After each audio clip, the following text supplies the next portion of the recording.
8 Mart Beynəlxalq Qadınlar Günü və Triangle fabrikində yanğın.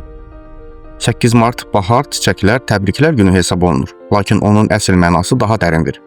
Bu gün qadınların öz hüquqları, layiqli iş şəraiti və bərabər əmək haqqı uğrunda mübarizəsi ilə bağlıdır. Bu mübarizənin simvoluna çevrilən ən faciəli hadisə New Yorkda Triangle fabrikində baş vermiş yanğın idi.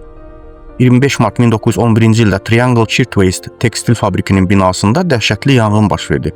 Həmin gün emalatxanalarda 500-ə yaxın adam işləyirdi ki, onların əksəriyyətini qəpik quruş qarşılığında gündə 12-14 saat işləməyə məcbur edilən gənc mühacir qadınlar, İtalyanlar və Yahudilər təşkil edirdi.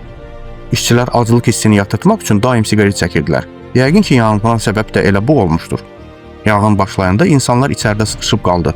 Belə ki, fabrik sahibləri pula qənaət etmək üçün qapıları bağlı saxlayırdılar ki, işçilər icazəsiz oranı tərk etməsin.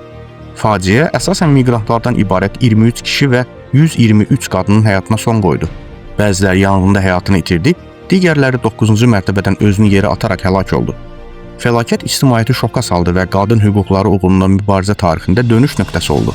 Faciədən sonra ABŞ-da işçilər üçün iş şəraitinin yaxşılaşdırılması və müdafiəsi tələbi ilə kütləvi etirazlar başladı.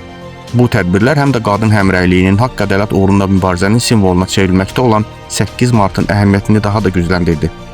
Bu günü qeyd edərkən xatırlamaq lazımdır ki, bu sadəcə bir bayram deyil, qadınların hazırda sahib olduğu hüquqlara nail olmaq üçün keçdikləri sınaqların bir xatırlatmasıdır.